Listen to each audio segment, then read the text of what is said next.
This is the regular meeting of the Kaneland Board of Education. We would like to inform all board this meeting is being live streamed and archived for access live streamed and archived for community members access on the internet by our community members on the internet within 24 to 48 hours of the meeting's And if you will conclusion. please rise with me. And if you will please rise with me and say the pledge. I pledge allegiance to the flag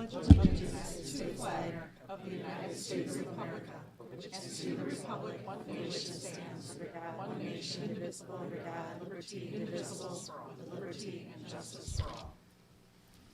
And just a note to everyone, Dr. Layden is on the conference call because he's not feeling well, because he's not feeling well, but he's here. But he's here if we need him. But Dr. Fuchs is going. Dr. Fuchs is going to run the agenda pretty much for us. So run the agenda pretty much. All right, but a roll call, please. All right, but a roll call, please. Here. Here. Here. Dr. Lawler.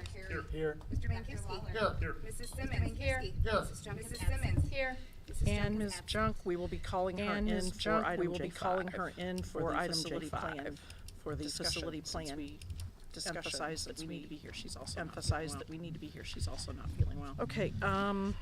With 6 members present, we do have a quorum. With 6 members present, do any board members want to move anything from the do any board members want to move anything from the consent agenda to new business? You'll have to arm wrestle for it if you do, because our regular agenda is pretty long. Anybody want to move anything? No. Okay. Anybody want to move anything? So, entertain a motion to approve the agenda. As presented. So moved. And a roll call, please. And a roll call, please. Mr. Gonzalez. Aye. Mr. Carey. Aye. Dr. Lawler. Mr. Carey. Mr. Mankowski. Dr. Lawler. Aye. Aye. Mrs. Simmons. Aye. Aye. Mrs. Simmons. Aye. Aye. Motion Mrs. carries West. 6-0. Aye. Motion carries 6-0. Now to the board and superintendent salutes, and I will turn it over to Dr. Fuchs. Tonight we have with us Becky is the executive director of the Kaneland Foundation. I'd like to ask Becky to go ahead and go up to the microphone. Becky has some grants that have been awarded through the Kaneland Foundation with all of us some of the projects that the money that all of our fundraising effort have supported. Becky, the microphone you won't be able to hear anything, but it is on web audience. And I sent a PowerPoint to the tech team in advance. Did you guys get that? No? Yes? Okay. Yes? Because Mike Chavez said to send it to IT. I apologize for this. Okay, you're good. All right. All right.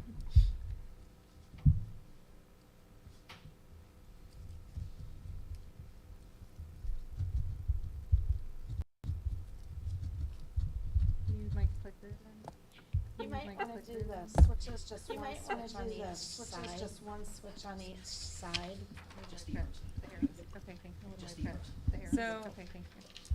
So this year with the grants process, we asked any of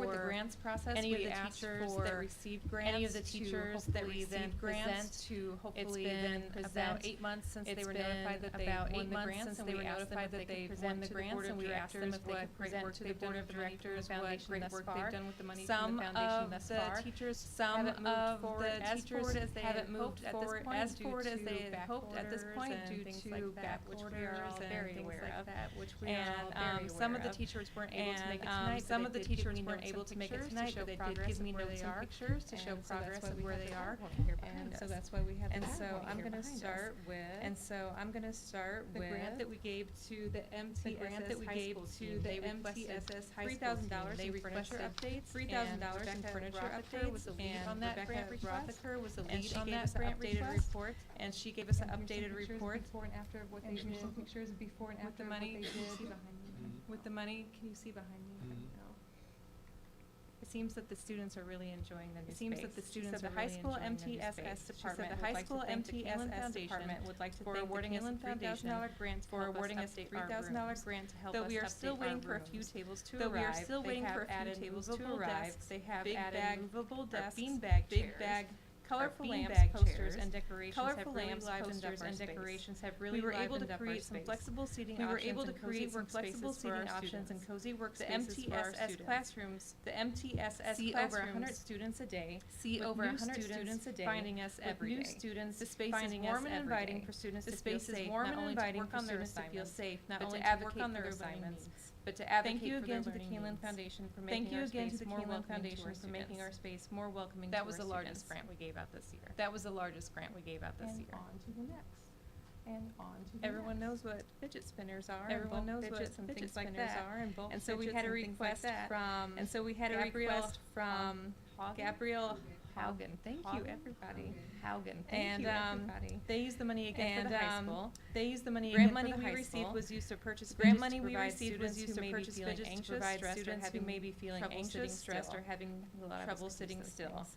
I think a We lot of have us split use the those fidgets things. up between the three We social have workers split the at the high fidgets up school. between the We three come social across workers students at who the can't high afford to school. purchase We come fidgets across on their students own, who can't afford or to don't purchase have any fidgets on quiet, their own, non-distracting or don't fidgets have to any use at quiet, school non-distracting that can help them fidgets to use regulate at their school emotions and that stay can in help class. them regulate their emotions The and stay fidgets in we have class. are quiet, The fidgets we have are and quiet, small, so students can use non-disruptive them and small. discreetly. So It is students can very use them beneficial for discreetly. us as social It workers is very beneficial to be for able to us as hand a social tangible workers item to the to be able to students, hand a to tangible remind them item that to the the skills students, they have learned, to with remind the them that the social skills they work have setting. learned with the social Overall, the work grant money setting. has made a positive impact Overall, on the our grant money has students made a at positive KHS, impact on our who have students taken a at fidget when KHS, needed, and will who have continue taken to a be fidget helpful when and needed, resource and will as continue the to be school year helpful continues. resource as the Thank you school for year picking our continues. proposal.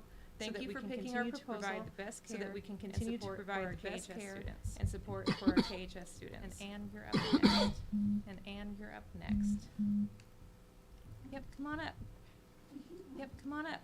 And I'll take a drink of water while you're speaking. And I'll take a drink of water while you're speaking. I'll go the next, are you? Tell me when to go I'll the next go item. the next, are you? Tell me when to go the next item. Go ahead.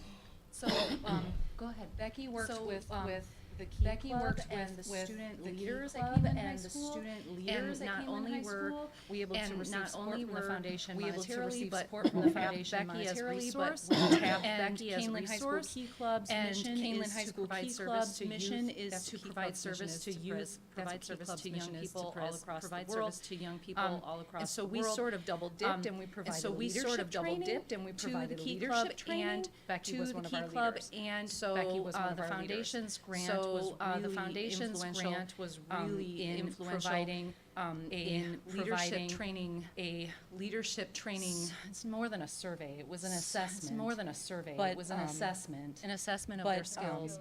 An assessment of which their the students skills, really got a lot of value which out the of. But students then really got a lot of the- value out the of. seminar But that we put on the- together the with seminar Becky that we put to on together talk with about Becky how to be a service to leader and talk about how to be a service create leader and change how to in your create society and your community change was in really your society and your influential. So the community students was gave really us a lot of feedback, influential. which So the are students gave us a here lot of listed feedback, in which our- are in our here PowerPoint, listed but, in our PowerPoint. we didn't have but, any negative. We didn't have Like, like they were any all like, this negative. was really, really useful. Like they were all this like, was this really was exciting really and useful. let's This do was it again. really So we exciting plan to and do it again. let's do it again. So we plan to do it Yeah, again. it was wonderful. Yeah, it was wonderful. I think I saw that the Key Club is trick or I think treating I for saw that the UNICEF. Key Club Did I see is that trick or treating online? for UNICEF. Did I see that Pull a plug in online? there if you see people So come just to your pull a door plug with in the there if you see UNICEF people box. come to your door with Key the Club member. UNICEF box. Key Club Yeah. member. Yeah. Next up is Lord Garland. Next up is Lord Garland. We at Ignite Academy were very grateful to Becky and the foundation for our grant of just over $1,000 for our grant of just over $1,000. We put that towards, sorry, $2,000. Just over $2,000. I gave away that amount, I would want it to be accurate. I gave away that amount, I would want it to be accurate as well. The TV was close to $1,000. We used it on two different purchases. We used it on two different purchases. At the academy, we're working to create an environment that really would allow for learning to take place anytime, anywhere throughout that setting. And so this TV is being placed, it's not here yet, it's one of the many back-ordered items we're waiting to receive. But that's where it will go once it arrives. arrives. But that's where it will go once it arrives. And that's a common classroom space outside of a traditional classroom that will allow for projection and collaboration within their classroom, but also outside of their classroom. Within their classroom, but also outside of their classroom. And then we've also invested in some mobile desks that will allow both continue their working as they're moving throughout the building. Continue their working as they're moving throughout the building. With our one-to-one devices, with our one-to-one devices, what we did notice to really charge those Chromebooks. There was no way to really charge those Chromebooks as we were navigating throughout the building. So these portable battery packs have come allow us to stay very engaged with our technology, while also engage with our technology, with that also aligning with that goal of anytime, anywhere. 2,000. So thank you for that $2,058. Of course. I don't know if Nicole's here. I don't know if Nicole's here. Agents of Shields, that is cute. Agents of Shields, that No. is cute. Oh, I forgot she couldn't make it tonight. No. Oh, I forgot she couldn't make it tonight. Okay, so this is, a grant that we gave to the Agent of Shields program. A grant that we gave to the Agent of Shields program. Nicole Kenyon was the applicant. She noted that the grant was so helpful in getting the school stores stocked up to begin the school stores. We were able to purchase several of our top selling items, as well as some top selling items, as well as some new additions that have gotten students tickets to shop at the store. To earn nights tickets. We also welcome new members of our safety patrol this year. We also welcome new members of our safety patrol this year. We used some of the grant money to purchase lanyards and safety vests. Finally, we were able to purchase a green screen. Finally, we were able to purchase a green screen and other equipment. This year, the student leaders and news team are working together to create videos that highlight our student population and what makes us all special and unique. And what makes us all special and unique received to create using the new equipment received to create news clips and celebrations, student talents that will be shared with celebrations. We are very shared with the whole school to have received the foundation grant money, to have received the foundation grant money, to get the Agents of Shields up and running this school year. Sensory integration. Sensory integration. Yay. Oh, it wasn't like that earlier. I'm sorry. Oh, it wasn't like that earlier. I'm sorry about that. We'll just Interesting. pretend it's not. Oh. We'll just pretend it's So not. I am Rachel Ramos, I'm the librarian at the middle school, and I applied for a grant to purchase these. Applied for a grant to purchase these sensory integration tiles, and the students use these they're in just different spots around the room. They're in just different spots around the room. Some kids come in and make a circuit and make a circuit and they step on them and then they watch their footprints. Some kids come in and just watch them, want to stand them up and watch them on them. Some kids just want to step on them to help, and they were just something to help kids be more calm in a quiet space. And the teachers really love them. And the teachers really love them. I had a tech person say, I would love to have these in my kitchen. I would love to have these in my kitchen. But they're just, like just something to help them just calm. Kind of like the fidgets to help them just calm. So, thank you.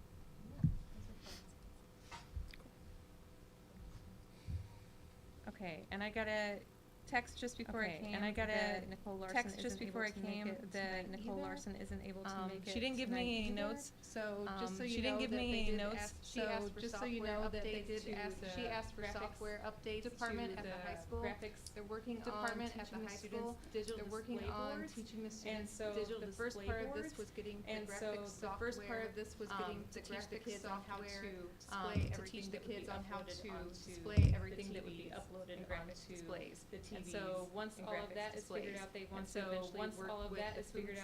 eventually work with the foods, this type of department, menu items, do this like that, another menu items, things like that, another skill that. So it's kind of a fun project, and she thinks it's kind of a fun project. And she thinks there'll probably be a part 2 once they have the software and everything locked down to it. So that is it. Those are the updates that I have. We had a few others. Those are the updates that I have. We had a few others that received information from us this year. I still think it was a great turnout for the first year. But I still think it was a great turnout for the first year. Asking as we raise more money, keep growing. As we raise more money and keep growing, I think you guys are going to see more of this and bigger grants as we go. So Thank you very much, Becky. Thanks. Thank you very much, Becky. Thanks. Is there anything else? Is there anything else? Anything else? Okay, So tonight's, we'll move on then to the consent agenda. We'll move on then to the consent agenda. Tonight's consent agenda contains the following. Tonight's consent agenda contains the following. The approval of accounts payable and payroll for October 2022. The approval of accounts payable and payroll for October 2022. October 12th, 2022 minutes of the meeting. October 12th, 2022 regular meeting. The approval of the ISB maintenance grant application. The approval of the ISB maintenance grant application. The approval of school. The approval of Kaneland High School course book on second reading. The approval of Kaneland High School course book on second reading. Conference. The approval of board expenses for the joint annual conference. The approval of following resource officer agreement. The solar and the following informational update of district respect, equity and value. Update of district respect, equity and value. Which is the student suspension data report, the Freedom of Information Act suspension data report, the Freedom of Information Act referral report, and field trip notifications. So I'll entertain a motion to approve the consent agenda. So I'll entertain a motion to approve the consent agenda as presented. Second. So moved. And roll call, Second. please.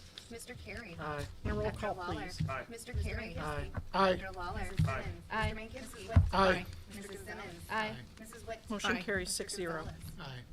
Motion This is carries our 6-0. first opportunity for public comment. There are actually This is our two first in opportunity the for meeting. public comment. Now, There one are now actually and one at two the end of the in the meeting. Now, The one board now values and one at input, the end of the meeting. public input to The inform board our values decision-making input, and to public provide input information to and inform our insight into what is decision-making happening and to throughout the provide district. information and insight Board into meetings what are is held to happening conduct throughout the the business of district. the Board of Education. Board and meetings are held to required by law conduct to the take business place of in the Board of public. Education and However, they are required not by law public to take forums. place in public. We use the public However, comment they are not section as an public opportunity to forums. listen to We our use the public stakeholders. comment section as an For that reason, opportunity the to board does listen not to our enter into a stakeholders. debate or respond For to that reason, questions the board does not enter spontaneously or into a without debate or proper respond to investigation questions spontaneously spontaneously or without In most proper cases, investigation concerns and or questions deliberation. requiring follow-up In will most be cases, referred to the concerns or questions superintendent. requiring follow-up If you will choose be to speak referred to the publicly, we ask that you do so at the If you microphone. choose to speak State your publicly, name we and the ask village that of you do so at residence the or your microphone. association State your with us for the name and the record. village of residence And or limit your your comments to association 3 with us minutes for or the less so record. that all who wish to And speak limit may your comments have to that 3 minutes or opportunity. less so that all who Public wish to comment speak is a may have that maximum of 30 opportunity. minutes with a 20-minute Public comment is a total length maximum time for of any 30 one minutes with subject. a 20-minute You are total length encouraged to time seek for a any private one appointment subject. to discuss You are matters encouraged to concerning seek a individual private students or appointment to staff discuss members. matters While concerning public individual education can students be or an staff emotional members. issue and While understandably public so, the education board can be an strives to emotional maintain a issue certain and level of understandably decorum so, at the the board meeting. strives to maintain a Those who certain speak level are of expected to decorum at maintain the a tone meeting. of courtesy Those who and speak are expected civility. to maintain a tone And we of have courtesy people and sign up to civility. speak, and the first we speaker have on the people list sign is up to Kristen speak, Stalcup. and the first speaker on the list is Kristen Stalcup.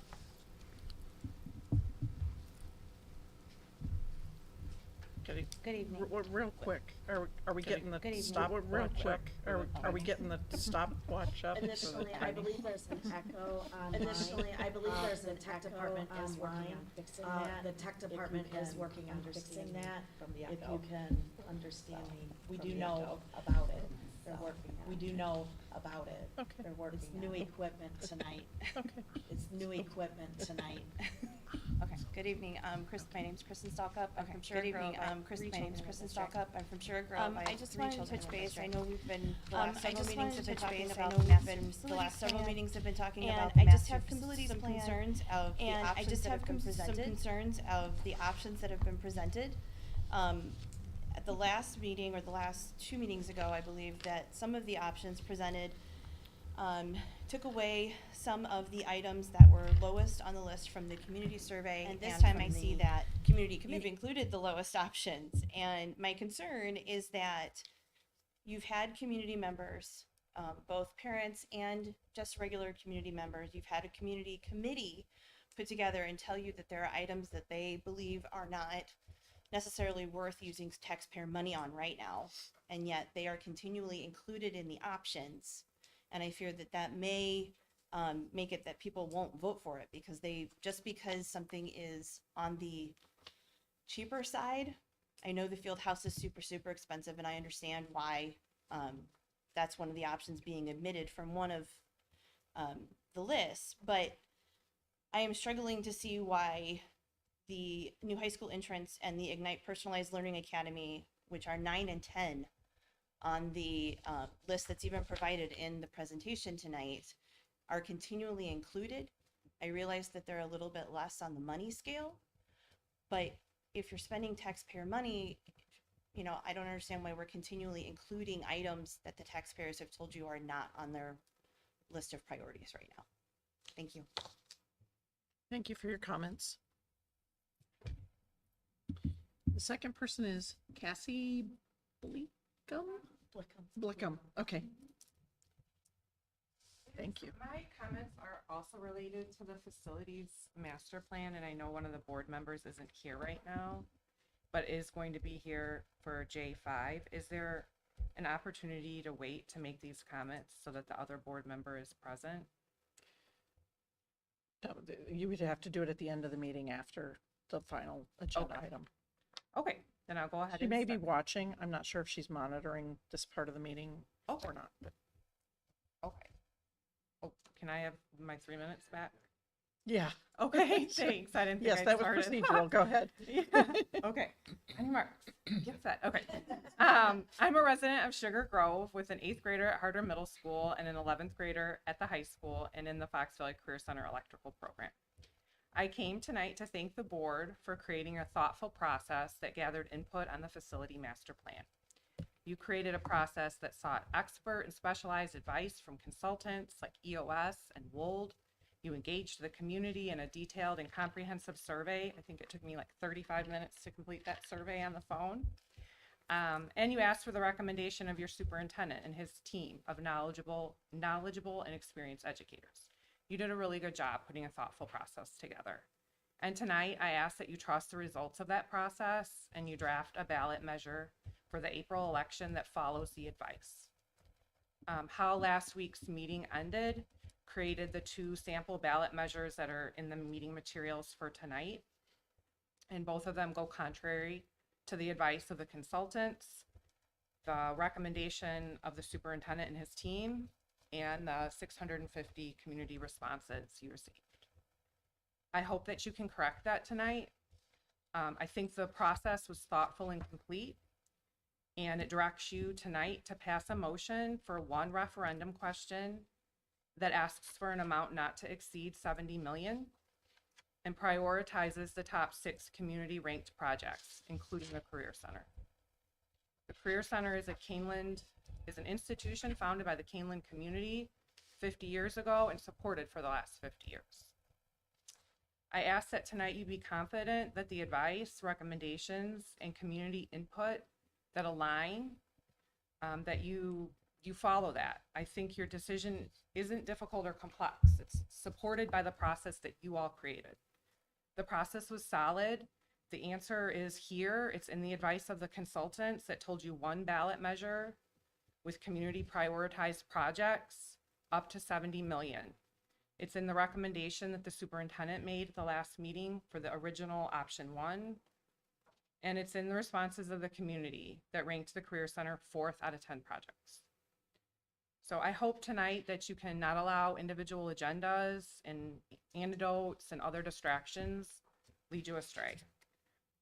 I truly believe it's 1 ballot question up to 70 million that includes the projects the community prioritized, which were 1 through 6, including the Career Center.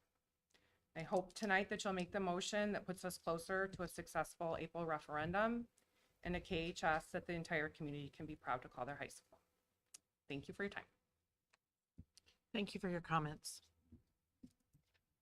So there's no one else signed up, but we do have a little bit more time. Is there anyone else who would like to make a public comment at this time? Okay, hearing none, we will move on. Move on to new business. The first item is, J1 is the approval of the tentative tax levy. Dr. Fuchs? Great, thank you very much. It is that time of year again when we need to approve the tentative tax levy. There is a very specific timeline that is given to us from the state. Tonight, rather than myself doing the presentation, I have an intern who I've been working with throughout the semester, and she is prepared to do her first tax levy presentation. And so I'd like to invite Jennifer Eubanks to the microphone, and you have the clicker, and they are putting the presentation up on the board for you. And you can introduce yourself and to the board. So, And also, as she's going through, if we could hold all the questions until the end, I think it will expedite things. And not, we've got a very full agenda, so if we can let her give her presentation and then we'll ask questions, that would be great. I'd like to thank you for letting me do this. It is something that I have done in school, but I haven't done in the community, and this is my community. I pay taxes here. My daughter goes to this school. She's in 7th grade. I live in Maple Park. I do work in Sycamore at Northwestern Illinois Association, which is special ed co-op that also services Kaneland, and I'm the finance manager there. So just a little bit about myself. Now tonight we're gonna go over the 2022 levy presentation, which is gonna fund the 23-24 school year. Maybe not.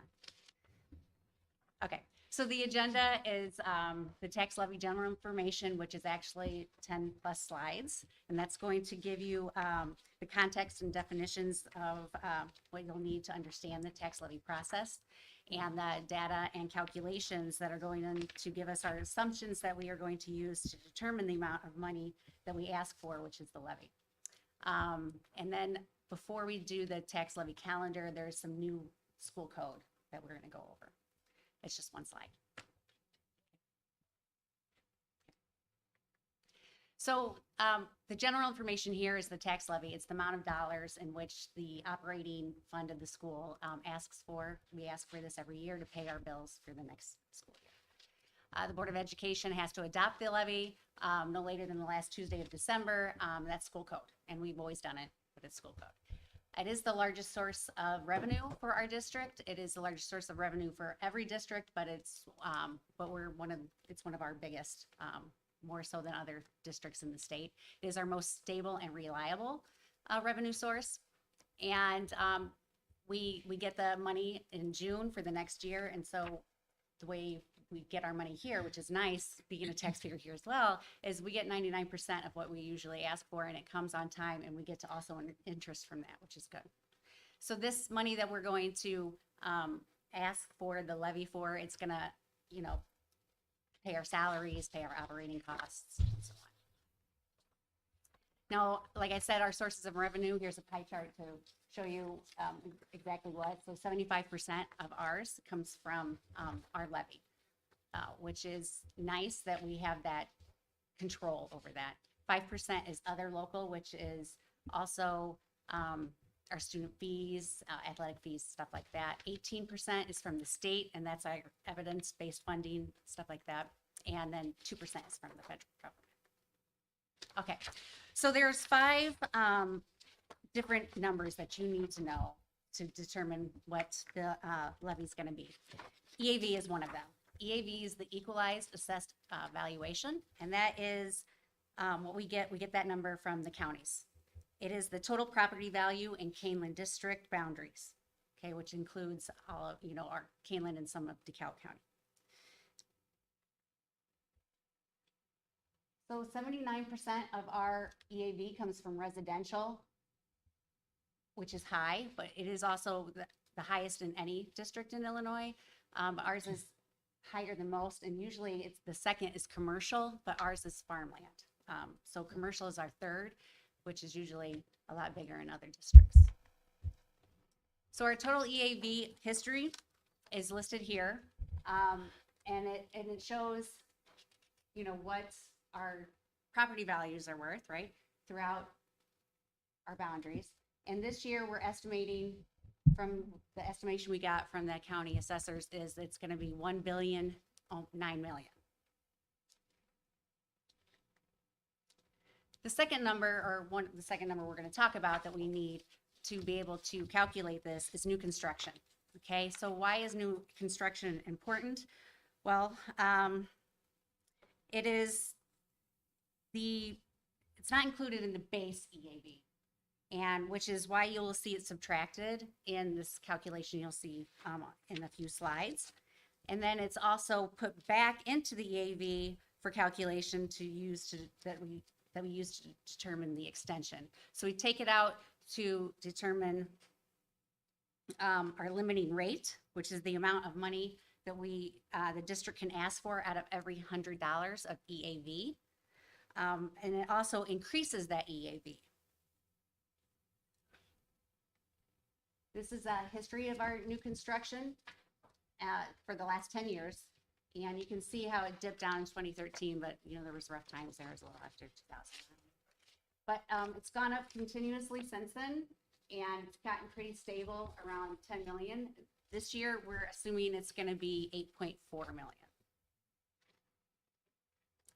Now, the third number that we need is the third number we're gonna talk about that we need is CPI, which is Consumer Price Index. But we live in a PTEL county, so that has an effect on our CPI. So PTEL is short for the Property Tax Extension Limitation Law. And it's designed to limit the increases in property tax extensions, okay, for non-home ruling tax districts. So does that mean that, taxpayers save money? No. What that means is that we get to ask for less if we're capped that year. So we either get to ask for CPI or 5%, whichever is less. The individual's property tax, they're still gonna bill you for whatever your property is worth.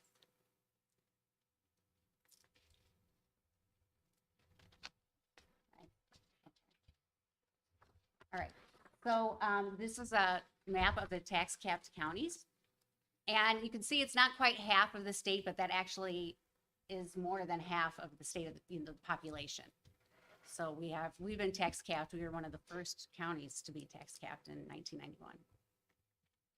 Okay. So these are the CPI rates for the last few years. And as you can see, this year for this levy, we're going to be capped at 5%. And that is the first time that's happened since PTEL has been around. Now we have this table so that you can see how far it affects what we get for the schools. So right now in 2022, we are leveling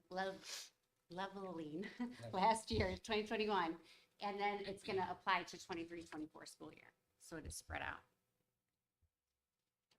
Now CPI is, because we use CPI, how it affects our EAV and the tax rate is like this.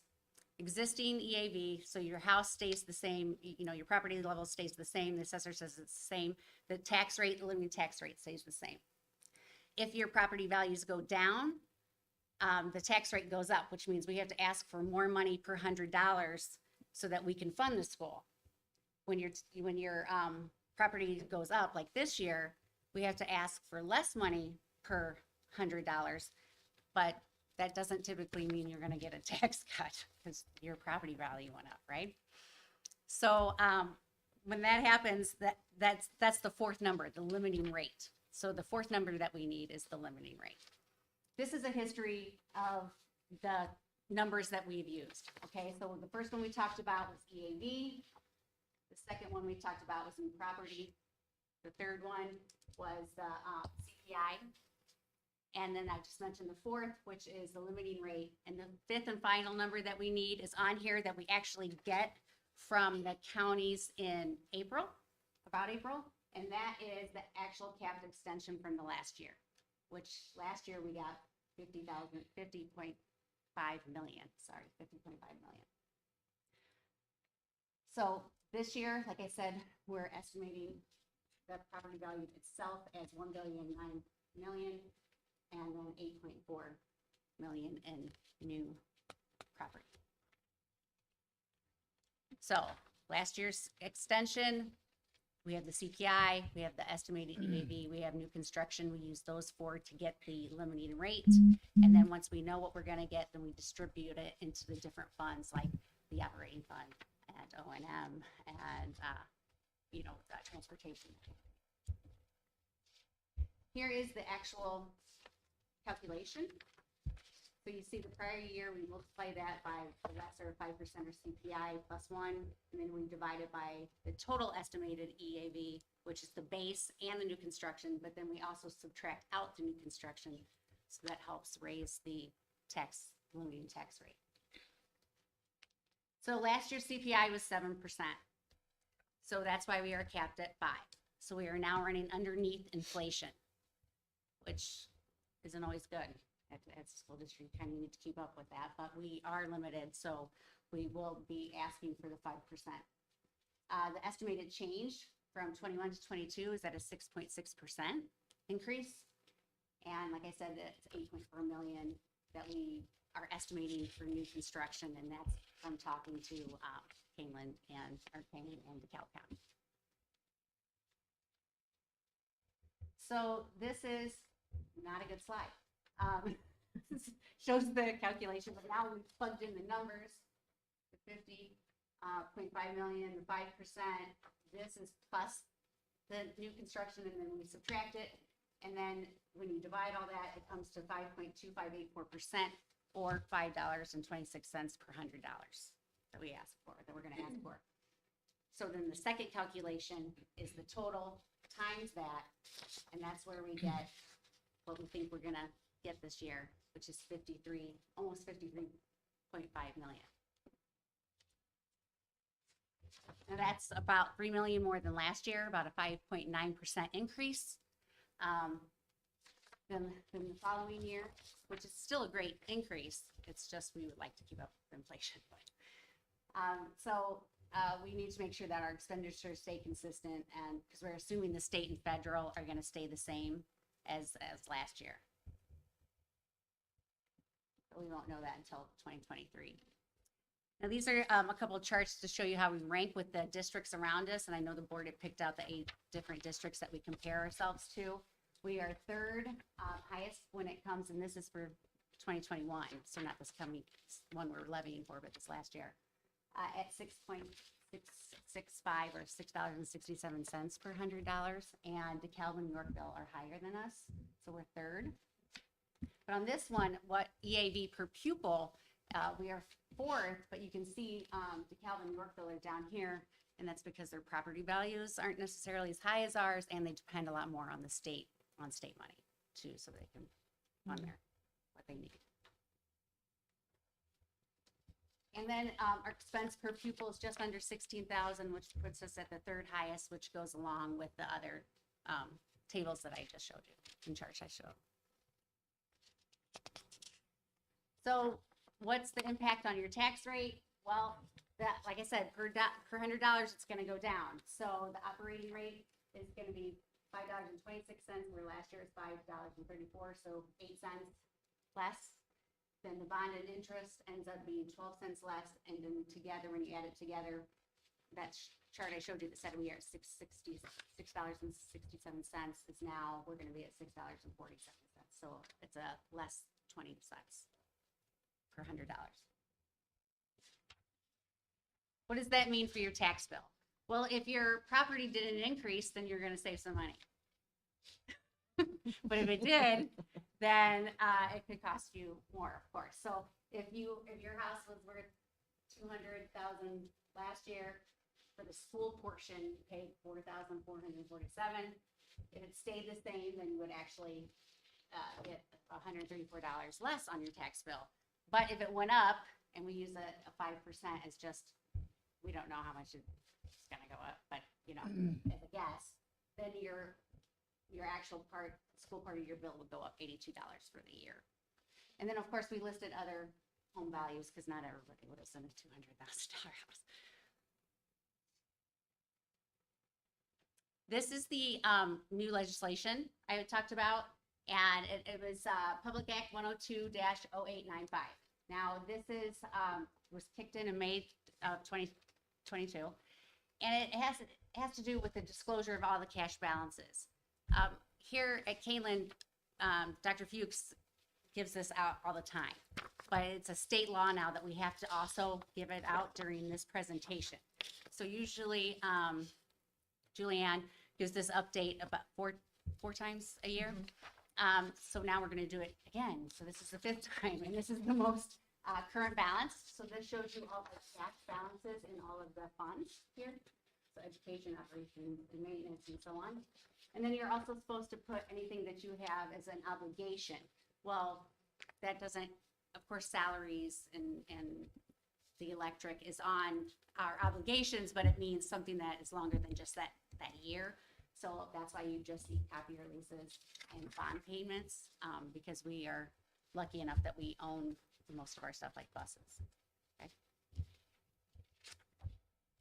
Now, last one, right? Levy calendar. So we go over this because we have to follow school code, the law, right? So we're hoping tonight that you approve the tentative levy. And then November 28th, we would come back with any kind of updates. So if we get new facts from the county assessors or anything like that, we would adjust and let you know. And then, December 1st, we have to post it in the newspaper and on the website by school code. And then we would have a levy hearing and board approval on December 12th. Now, we have a levy hearing here every year because we like to be transparent. But this year, since it's gonna actually be, we're gonna ask for more than 5% because of the new construction, we have to have one by law. So it'll still be the same, but we have to now. And then, once that is approved, we'll file it the very next day with the county clerks, and then we find out for sure what we get in March, April. They send out the bills in May and June, and then we begin and get our first payment in June or July. Okay? And I know that was really fast, and I'm like, need a drink of water, but I was told I had a time limit. So, are there any questions for me? Yes. Yeah. So, in simple terms, we Yes. could ask for 30% increase in taxes, Correct. but that would never be approved because we're limited by, The tax cap. and Yes. this is the first time that it's happened, that we're limited to 5%, Yes, even though inflation's gonna be 8, 9, 10%. We don't know. correct. So in real dollars, we're losing a percentage increase. We're not keeping up with inflation with this levy. Correct. You're correct. We are gonna get a little bit back because of new construction, but that's it, and that's a guess, so. Yeah, so it doesn't matter what we ask for. It's limited by We- law to 5%. We wanna make sure we ask for more in case there is more construction, but then, just so we get our fair share. But you're right, yes. Is this the first time in history that the tax cap has been Yes, it But is the first time. in into history. practice? Okay. Yes. Have you heard And any it'll rumors? probably be next year too. Have you heard any rumors around the state about what? Because I'm guessing the government didn't anticipate that. The government, meaning the state government, didn't anticipate that inflation would outpace our limits. So have you heard any rumors about that? I haven't seen any bills recently. Okay. Yeah. Yeah. So by doing this, we don't keep up with inflation. Okay.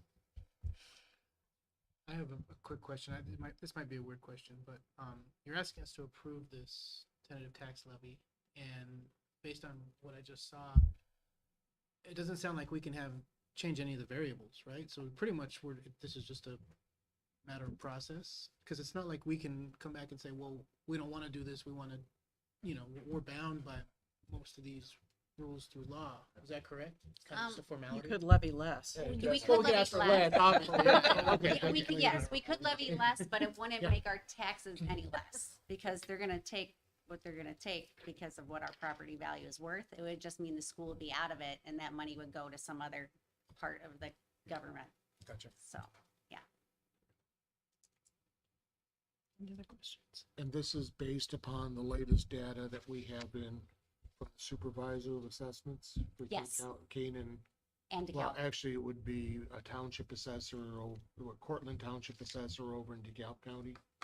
It actually comes from, Isn't it Cortland? yeah, It'd be Cortland Township assessor, right? Okay, I'm just, trying to wrap my head yes. where the numbers are coming from and what to expect. Okay. And all of that is actually available on their websites, so. Dr. Layden, do you have anything to add on the tentative levy? I lost volume on the phone. I cannot hear. It stopped after Ryan's question. Okay. You want to call him back? Yeah. I don't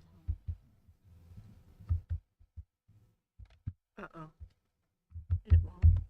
What's going on, guys? We're unhooked. We're not on. Well, a short recess is in order. Technical difficulties. It just, It yeah, did. when you hit this, the call's ended, but it won't. The network link, okay. I don't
Hello, we've got you back now. So, Thank you. I wondered if you had any questions or comments, anything to add on the tentative levy? No, I heard through a couple of questions on not capturing more than 5%. So if there weren't any questions after that or any discussion after that, I didn't have any additional questions or comments. Okay. That was it. Thank you. Board members, any other questions, comments? And any pending assessment appeals really won't have any material effect? It depends on what it is, but we are notified if it's anything more than 100. Again, then we have our lawyer step in. So immaterial, essentially. Yeah, we usually get about 99%. Okay, so if there are, we can, yeah. Thank you very much for that. There's no further discussion or questions. I'll entertain a motion that the Board of Education adopts the 2022 total tentative operating levy in the amount of approximately 54 million. So moved. Second. And a roll call, please. Dr. Lawler. Aye. Mr. Mankowski. Aye. Mrs. Simmons. Aye. Mrs. Witt. Aye. Mr. Gonzalez. Aye. Mr. Carey. Aye. Motion carries 6-0. We'll move on now to J2, which is the discussion of the Illinois Association of School Board resolutions. The first thing to mention is that Mr. Gonzalez and I are the only two board members that are going to the conference. One of us will be the delegate, and we'll get input from you all tonight on which way to go, and then we'll, I don't know, play rock, paper, scissors or something to determine who's going to do it.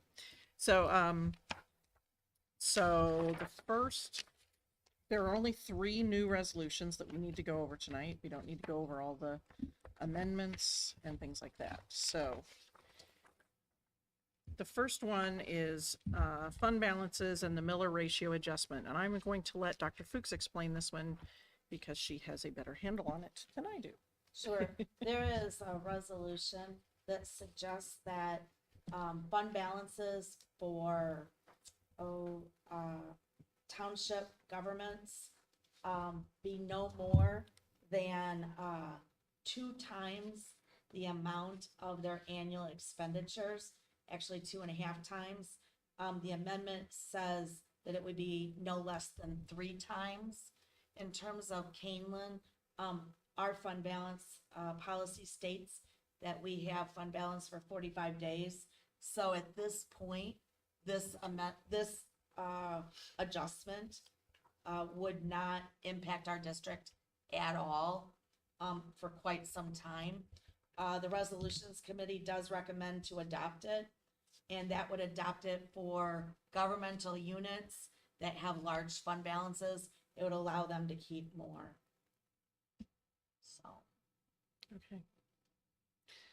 So if we want to, I mean, if you have questions or discussion, we can do that. Otherwise, we can do a consensus vote so that the delegate will know which way. Again, the resolutions committee does recommend to adopt this, but it doesn't really have any, I mean, we can suggest we abstain since it doesn't affect our district, but. Just off the top of my head, does that include the self-insured retention so that health insurance or whatever reserves we are carrying on a self-insured basis doesn't? Because it's completely restricted to health insurance. Correct, but how about our self-insured on liability? That's in a property cooperative. Oh, that's with. It sits with Okay. the cooperative. Okay. Yeah. That's fine, because otherwise, yeah.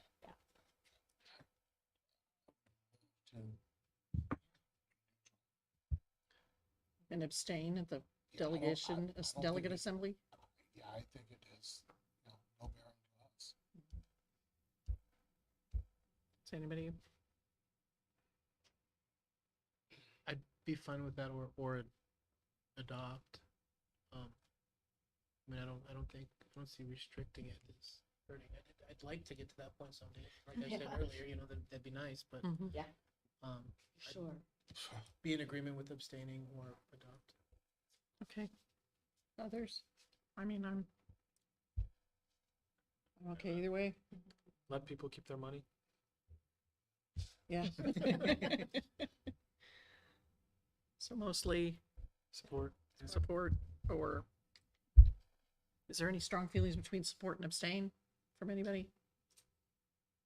Mr. Mankivsky's suggestion, Adam was kind of both ways, and I'm kind of like, Well, an abstention, I believe, under their rules would be the same as a no vote, so I wouldn't be opposed to saying it'd be okay. okay, I would prefer yes.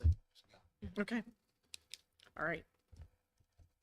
So the delegate will vote yes on the first one.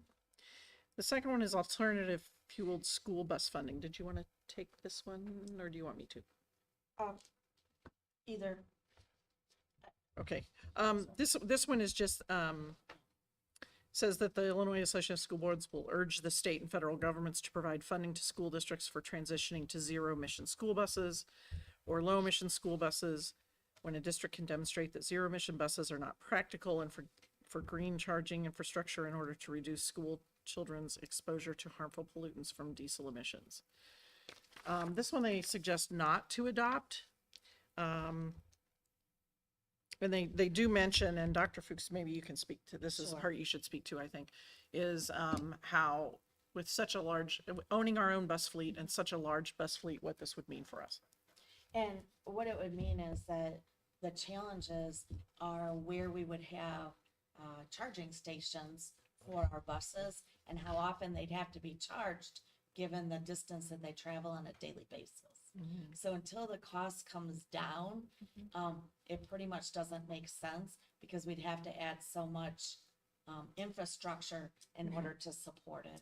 Yeah, the So I agree with the And resolutions. that's what the resolutions committee Exactly. said, and they For- suggested not to. Exactly. The adopt cost of this. the electrical charging infrastructure, because for school buses, we'd be, oh God, that's, I know what it runs for trucks. And it's not gonna be much different for school buses, so, yeah, that's. And with such a big district, we'd have to have multiple yeah, charging this is true. areas. And So- each one is significant investment in and of itself. So it's just not time yet. No. The technology hasn't caught up yet. I mean, green school The buses are a great cost-effectiveness idea. of the technology is nowhere near where it needs to be for that to be effective, especially for a district like ours and other rural, semi-rural districts, you know, just. And while they say, it's to lobby to get them to, to have Support it. funding, but the funding would never, it wouldn't be enough. There'd be a mandate and there would be an It'd be unfunded mandate, mandated. so No. we'd have a problem. So, is everybody okay with voting that one down at the assembly? Okay, great. And the final one is the firearm dealer location. This says that the Illinois Association of School Boards shall support and advocate to expand and amend legislation of the existing Public Safety Firearm Dealer License Certification Act to increase the distance a gun store or any retail facility selling firearms and or ammunition may be located in relation to a school, preschool, or daycare facility from 500 feet. So they want to increase it from 500 feet to 1,500 feet. The Resolutions Committee says, recommends not to adopt this, and the reasoning is they were concerned with the process for exemptions for current firearms dealers within the 1,500-foot radius, and who all might fall under the definition of a firearms dealer. The committee understood the point about the trauma that might be caused by seeing gun advertisements from the classroom, but thought a different statement about firearm advertising might be more impactful. So basically it's like, what about those who are already within the 1,500 feet and what would happen to them? So, Yeah, you're looking at major Fifth Amendment taking issues there. They want to be liable under 42 USC 1983. Yeah. I wouldn't touch it. Just not. You're opening up governmental units to additional civil liability for constitutional violation that they don't need to get into.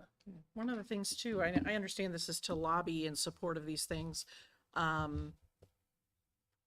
But this sounds like something that zoning laws and orders could be taken care of at the village and at the township level, in my opinion. I don't know. Well, nothing to do with it. Why, Yeah. why the school districts would need to be involved other than, It's a zoning issue for local government. Whoever, I think it's entirely your village, your city.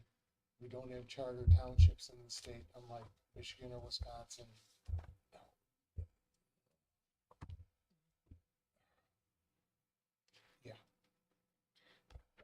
so do we want to do a show of hands? Are we okay? Does anybody else want to say anything? Or are we good with voting that one down when we're in there? Okay. So we'll go with the recommendations of the committee on all three things. And there's no recommendation on that. We just needed that guidance, and Adam and I thank you. And we will represent your interests at the delegate assembly in November. Okay. So now we move on to item J3, which is the approval of renaming Kaneland Middle School, the one on Meredith Road. Dr. Fuchs. Thank you. At the September 26th board meeting, the board authorized the administration to rename Kaneland Middle School. With that, Dr. Layden put together a committee, and we sent out a survey to students, staff, and families. We received 144 responses from our survey and want to thank everybody that participated for their suggestions. We did meet and narrow the names down, and we are bringing to you the recommended name of Kaneland Meredith Academic Center. Once the board approves the official name change, we will submit the information to the Regional Office of Education and the Illinois State Board of Education, along with any other legal requirements needed to rename the building. But finally, that building will have its own identity as Kaneland Meredith Academic Center. Okay. And it essentially follows the naming protocol that we've used for elementary schools and middle schools that we already, Okay. We believe that its acronym will be KMAC. Oh, cool. Okay. Dr. Layden, do you have anything to add on the renaming of the Kaneland Middle School? No, I just want to say thank you for following in the process. Great to see the 104. So we appreciate the community for that. So the KMAC moving forward. Thank you. Okay. So are there any other comments or questions from the board? If not, I'll entertain a motion that the Board of Education approves the renaming of Kaneland Meredith Middle School to the Kaneland Meredith Academic Center, to be known as KMAC. So moved. Second. And a roll call, please. Mr. Mankowski. Aye. Mrs. Simmons. Aye. Mrs. Witt. Aye. Mr. Gonzalez. Aye. Mr. Carey. Aye. Dr. Lawler. Aye. Motion carries 6-0. We'll move on now to J4, which is the approval of a resolution abating a portion of the working cash fund of the district. Dr. Fuchs. Thank you. This process started back in August. If you'll recall, our bond and interest fund had excess dollars in fund balance. And so the only way really in which to use those monies was to sell a working cash bond, use the excess dollars in the bond and interest fund to pay off the working cash bond. Once that's done, take that money, which is what this resolution is for tonight, from the working cash fund and move it to the operations and maintenance fund. The goal, once we get it into the operations and maintenance fund, is that it will be available to spend next summer when we do our capital projects. And that will help us by increasing the operations and maintenance fund by about $1.3 million towards capital projects. As you know, each year from our operating funds, we spend about $1 million, but we have identified about 19 million in projects. So whenever we can use additional monies, it's very, very helpful. This process, I've been in this position since 2009. We've never done it, and it's a cleanup process. So I would say in another 10 years or whenever you want, once the money starts accumulating again, you could go through the same process.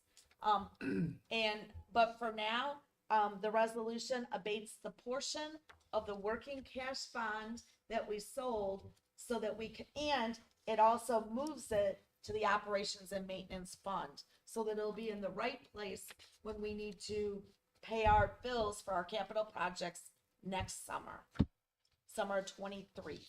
So we previously approved doing this. We just need to follow with the resolution now. That's correct. Questions, comments from the board? So we made some interest money on our savings account, and now we're gonna spend it, and you gotta go through a bunch of steps to do that. Exactly, because you can't spend it out of the bond and interest, because in the bond and interest fund, you can only spend it on principal and interest, and we have no callable bonds in which to spend it on. And this is the only way to get it to a place where you can actually use it. Okay. Legal way. And the taxes have already been levied, collected. This Correct, is we have not no levied any tax impact. that's right. What was the interest rate on the short-term notes? Uh-oh. It was 3.4. No, I'm just I approximately. think approximately. Yeah, no, I'd have to look, because And it's then- been a month. And it, and it went as Yeah. the short-term notes Yeah. essentially, yeah, okay. So, All right. Anything else? Anyone? If not, I will entertain a motion that the Board of Education approves the resolution abating a portion of the working cash fund in the amount of $1,285,220 and transfer the money to the Operations and Maintenance Fund. So moved. Second. Roll call, please. Mrs. Simmons. Aye. Mrs. Witt. Aye. Mr. Gonzalez. Aye. Mr. Carey. Aye. Dr. Lawler. Aye. Mr. Mankowski. Aye. Motion carries 6-0. try and do some other things and table this for a little bit till Oh. Dan gets here. Okay. Yes, so we need the representative from the architect to be here to do J5. So, He is at a different meeting, but he's on his way. Should be here by 8:20, 8:30ish. okay, so So I would, I move that we amend, or that we table the item, not table it, it's not table it, that we delay. it's tabled till later in the meeting. Table, table. Okay, It'd be a motion to table. okay. So we table it until a later portion in the meeting when we are able to get to it and when our representative is here. So moved. I move, Second. I made the motion. You're right. I'll second the motion. Okay. Roll call, please. Mrs. Witt. Aye. Mr. Gonzalez. Aye. Mr. Carey. Aye. Dr. Lawler. Aye. Mr. Mankowski. Aye. Mrs. Simmons. Aye. Motion carries 6-0. So now we will move on to J6, which is the approval of donations from parent groups. Very good. Each year, our sports boosters, our PTOs, our PTAs, our performing arts boosters, our special needs boosters, PTA, all of these organizations raise money on behalf of the students at Kaneland School District. Each of them have been very busy and generous in their time and the money that they donate. Once a year, I bring to the Board of Education the donations that are greater than $500 from these groups and provide you with a total. This past year in 21-22, the donations from these parent groups totaled over $69,620.04. I'm sure there were maybe some other smaller little things that maybe they didn't include, but that is fabulous, and thank you, Erin. We are very grateful for these organizations and appreciate their generosity. So you're right. Prior to the last board meeting, Dr. Layden and I and a few of the cabinet members met with the leaders from these organizations, and we will meet with them again this spring just to review the various fundraisers that they're planning. We invited Becky Greenlee, who was here earlier, to join us from the foundation, just to make sure that across the district, the parent groups are working together to support the students here at Kaneland. So with that, there is a recommendation. Okay. So I'll entertain a motion that the Board of Education accepts the donations in the amount of $69,620.04 from the Kaneland parent organizations for the 2021-2022 school year as presented. So moved. Second. And a roll call, please. Mr. Carey, Aye. Dr. Lawler, Aye. Mr. Mankiski, Aye. Mrs. Simmons, Aye. Mrs. Witt, Aye. Mr. Gonzalez. Aye. Motion carries 6-0. Dr. Layden, did you want to make any comments about that? I know we've already voted, but would you like to share any comments on the donations from the parent groups? Sorry, I didn't ask earlier. No, but thank you. That's just like Dr. Fuchs shared, we greatly appreciate all of our PTOs, PTNs, and the work that they do. And it is actually great to meet with them once or twice a year. So their funding options, their funding ideas, and run ideas past each other. So those are both successful meetings and very appreciative to our PTO groups. Thank you for that. Okay, we'll move on now to item J7, which is the approval of donations from SignFX. So with the donations, I have several on the agenda tonight. This one comes from a local business in Sugar Grove. Many of you are familiar with SignFX. SignFX has been a valued partner of the district in various ways for many years. Recently, they made a donation greater than $500, so we would ask the board to approve it. It's for $704, and it's been itemized on your board report. Banners, yard sign, wall graphics, more banners, and flags for the golf course. So again, we are grateful for the support of our local businesses and recommend that the board accept these donations. Okay. Thank you. Again, thank you. So I'll entertain a motion that the Board of Education accepts the donation in the amount of $704 from SignFX to So be used moved. across the district. So moved. Second. A roll call, please. Dr. Lawler, Aye. Mr. Mankiski, Aye. Mrs. Simmons, Aye. Mrs. Witt, Aye. Mr. Gonzalez, Aye. Mr. Carey, Aye. Motion carries 6-0. Move on to J8, which is the approval of a donation from Clean Air Mold and Asbestos LLC. So this was a $1,000 donation from Clean Air Mold and Asbestos LLC. This donation will be used to pay for all the high school student enrollment fees for the Illinois High School Theater Festival field trip. And so again, we are grateful for the donation of our community sponsors, especially for extracurricular activities such as the fine arts and this specific field trip. So we are recommending that the board accept this donation.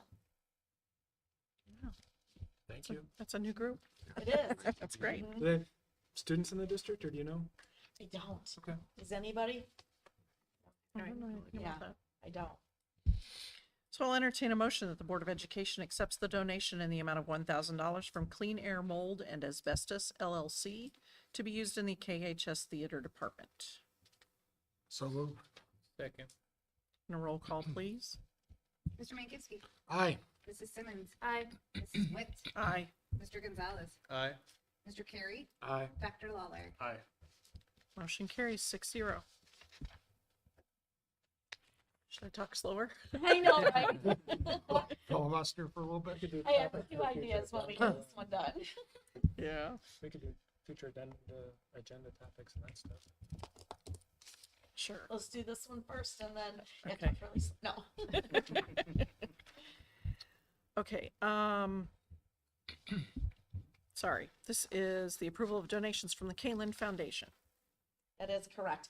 Becky was here earlier with the showcase and the board salutes of the grants. The list of the grants are on the backside of the board report. Basically, throughout the 21-22 school year, the Kaneland Foundation donated $5,176.84 for the grants that are listed on the backside and for some of the ones that we saw tonight at the board salute. And so once again, partners with us, we appreciate the extras that everybody contributes to help make the extracurriculars special for our students. Many of these grants go to staff members who then turn around and use the money on our students. So thank you. Great. Okay. So once again, we are grateful for the donation, and I'll entertain a motion that the Board of Education accepts the donations from the Kaneland Foundation in the amount of $5,176.84 to be used across the district. So moved. Second. And a roll call, please. Mrs. Simmons. Aye. Mrs. Witt. Aye. Mr. Gonzalez. Aye. Mr. Carey. Aye. Dr. Lawler. Aye. Mr. Mankowski. Aye. Motion carries 6-0.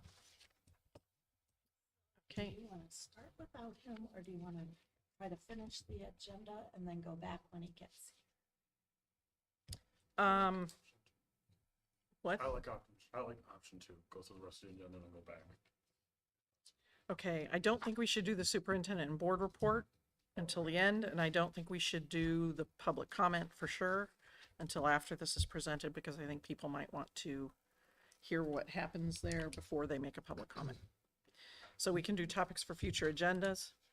May I make a sense of the board motion that we provide a thank you, or some evidence of thanks on behalf of the board to the parent groups, Sign FX, Clean Air and Mold and Asbestos, just showing our appreciation as a district for their donation. We do that on a regular basis. Okay. Tomorrow, Julie will send out all the thank you notes on the board's behalf. On the board's behalf, that'd be great. Okay, Thank you. Yep, yeah, that's a good idea. Definitely. Good to know. So are there any topics for future agendas that anyone would like to entertain? Okay. Okay, I don't hear any. So Lindsay has a report. It'd be under the board Superintendent, okay. We can go ahead and do that, I guess. I always think that's kind of a wrap up, but we can go ahead and do it. Dr. Layden has one and I have one. Okay. So wherever you want to start, we can. Want to start with Todd? Sure. Sure. Dr. Layden, would you like to give your superintendent's report, please? Yes, thank you. Can you hear me okay? Yes. Okay. I have a few of them. First one, this Thursday night, we have our October CAC meeting. That meeting will be hosted at Harder Middle School as opposed to the high school. Part of the agenda is a tour from Mr. Faulkner. So we'll meet at Harder. Mr. Faulkner will give a tour and also talk about homeroom, talk about what homeroom looks like at the middle school since we've instituted that this year. Also at CAC, CAC members have submitted IT-related questions. So Mr. Wolf will be there Thursday night to answer IT-related questions and provide feedback and any resources that our families need. And then Laura Garland will also be there for a Personalized Learning Academy update, where we are with current enrollment, current status, and those types of updates. And then that will follow. Following the Personalized Learning Academy, we do have an update coming to the board in November on that same topic. A couple other reminders. Thursday night, Mr. Faulkner, Mr. Wolf, and Mrs. Garland will try to facilitate. I'm planning on attending the Illinois Association of School Boards Kishwaukee division because it is on school safety, and it's just more relevant now than ever. So I'll be attending that meeting. Another reminder, or actually this is a new item, on Tuesday, November 29th, we're hosting, we're putting together and planning to host a district information night. So at this point, we'll send something out to our community as a save the date. and a couple topics that we have planned. You saw the REV information that was in consent tonight. We plan to share that at the district information night.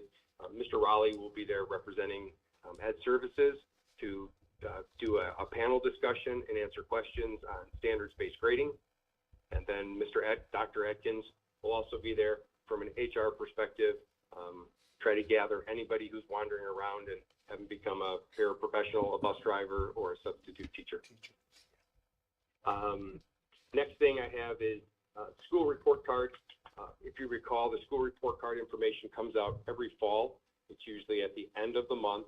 So the timing with this school board meeting being tonight and the release of the data on Thursday, we won't be able to go over that tonight because it's embargoed until Thursday.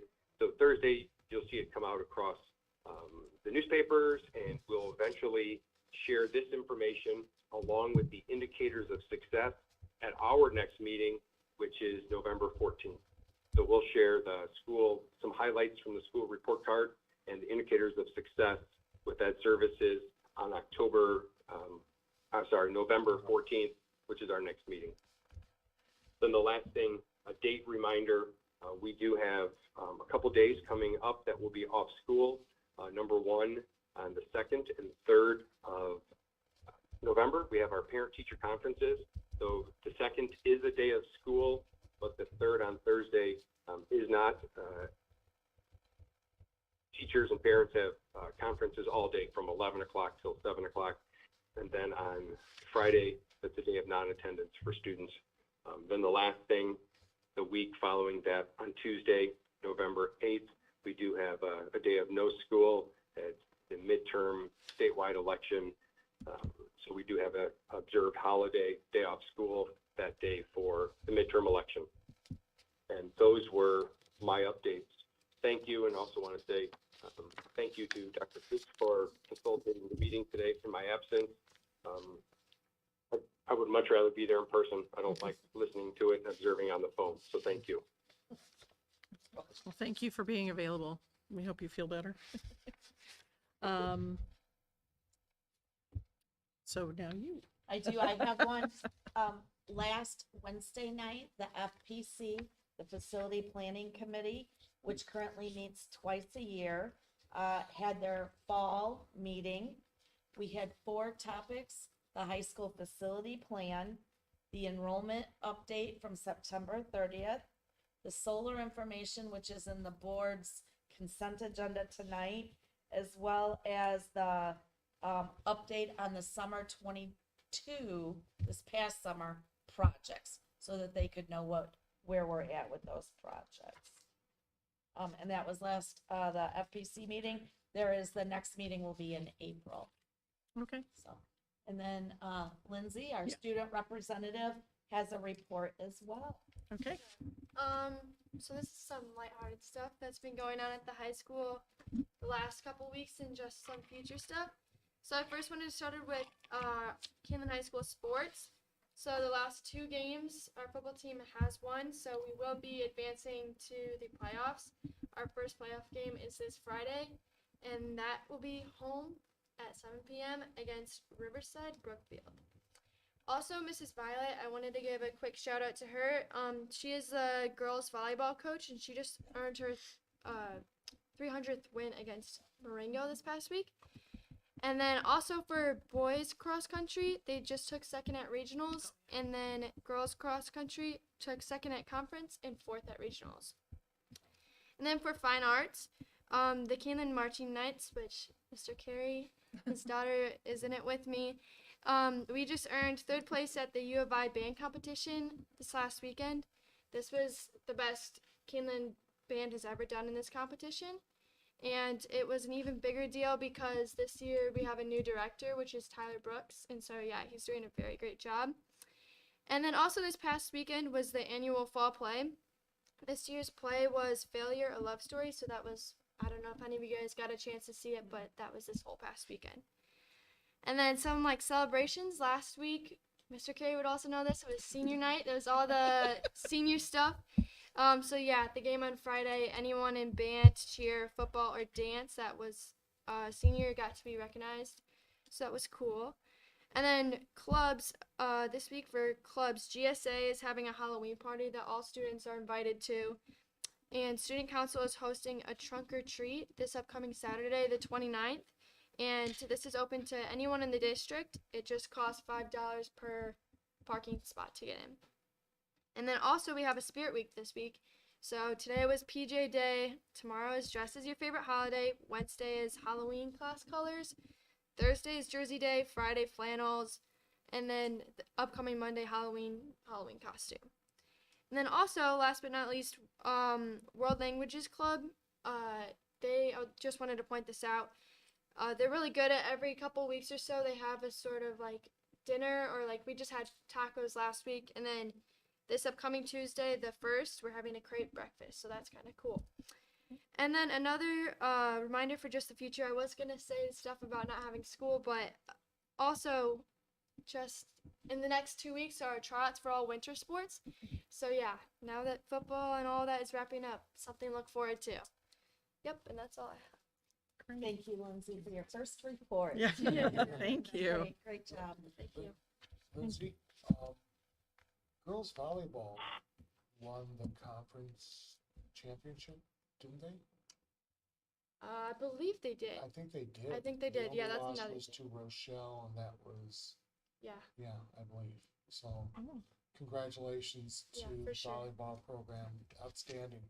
Mhm. Over 25 and something? I think they might have been like 27-6. Yeah. That so, might not be right, which is but really, coach volleyball a number of years myself. That's pretty impressive. yeah, Yeah. for sure. Okay, thank you very much. Okay, yeah, why don't we take a 5-minute recess or so, and then, because I think there is some stuff that we can do ahead of the architect coming, just to kind of get back to where we want to be. Yeah, and that'll give you a chance to dial in Mrs. Junk, Yes. so that'll be good. So okay, so at what, 8:26 or so? Yep. At 8:26 we'll resume. Okay. Yes. All right. Thank you. So we're on.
both stepped out, but we can get started. Okay, so before, just some procedural things. So we had made some decisions last time, and I just, what we don't want to do is we don't want to start from the beginning again and do everything all over again. But I do want to just double check with everyone if those, if we're still where we were last time. We had consensus that we wanted 2 questions. Is that still, do we want to discuss that more? Or are we holding with that consensus? Does everybody still have the same opinion that they had last time? If so, then we'll move forward with the consensus was 2 questions. I am the same. Okay. Speaker. Are we good? Everybody's where they were. Okay. So, so we'll move forward with that assumption. And then if we want to get started. Do you want me to go through the options? Yes, because this is the new information. It is. So let me share with you the new information on page 1 of the memo, starting with option 1. There are some new estimated costs, primarily because of what the architect has learned regarding the timing and escalation. The projects that have new dollar amounts have an estimated cost listed out to the right. So the modern learning environments is estimated to increase from 11.3 to 12.2. The student resources and support stayed the same at 2.6. The Ignite stayed the same at 2.8. The infrastructure, forgot to get crossed off, went from 11.8 to 13.6. The athletic facility stayed the same at 16. Campus reorganization, 4.1, stayed the same. High school entrance stayed the same at 4.0. The total of option 1 increased from 52.6 to 55.3. In there, we would also need to still add approximately $5 million to relocate the wood shop because it would be displaced with some of the other improvements. So option 1 total today is $60.3 million. Dr. Layden and I want to confirm that the Fox Valley Career Center, the collaborative spaces, and the new field house are not included in option 1. At this time, does the board have any questions about option 1 based on the information that I've shared? Okay, real quick, another procedural thing. There was consensus last time to remove the Fox Valley Career Center from this option. Is that still, has anyone changed their positioning on that? I guess I don't have a change in my position, but I do have a question about it, if that's okay. Okay, yeah. All right, so of that 15 million, let me start. Every year we have a budget and we have roughly $1 million to $1.5 million to spend on facilities and upgrades. I just want to make sure that we're not being short-sighted in this decision and there's $5 million in there for a new roof on a building that we will still own regardless of whether or not Fox Valley is closed tomorrow or there forever. So it is difficult to separate out those costs. We've tried to do that. I believe that, for example, the roof example that you just gave, that would be included in the infrastructure and mechanicals, not in the Fox Valley portion of it. Okay. So that piece is good. This really is to put an addition on Fox Valley in order to take the classrooms that are currently being used over at the Kaneland Board Academic Center and move them to the high school so that Fox Valley can be under one roof. All right, so the parking lot around that building that you can get lost in is not in this 15 million. I agree with that as well. Okay. Yep. That's all I wanted to check. Yep. Okay. I did just receive a text. Mr. Krita just left, so he won't be here till 9 o'clock. Okay. I'm gonna ask Mr. Payton to come back.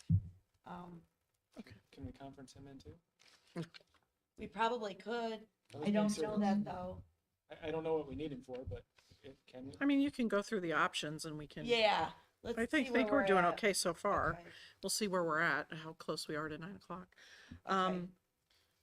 I just want to make sure that based on the information and the question, everybody's still at the same place with the Fox Valley Career Center not being in option 1. We still on the same consensus, everybody? I mean, I know. 4-3 vote in favor of removing it. Mm-hmm. So I haven't changed my position, but I have a question, and I don't know if you would be able to answer it. So in the past, when I've been involved with entities where one entity acted as a fiscal agent for another, which is Adam, what we are. Could you just talk louder, please? Sorry. In the past, I've had interactions where one entity was acting as a fiscal agent for another entity, in which case this is what we are to Fox Valley Career Center. That individual entity was its own entity. And so I guess my question is, why couldn't Fox Valley Career Center go out for its own referendum at some point to support it within the districts that it is part of? So the, Geneva, Batavia, what prevents it from separating and taxing the appropriate districts? Each district would need to approve a referendum on its own. Career Center does not have the authority to levy taxes. So it's not like a community college. It's not a taxing body. Gotcha. Okay. Yeah, it's a cooperative. Okay. Basically. Oh, okay. I got you. Yep, that's fine. Gotcha. Good question. So Mrs. Junk, I just want to confirm you don't have any change of heart regarding the Fox Valley Career Center? No, I still don't think it should be on there. Okay.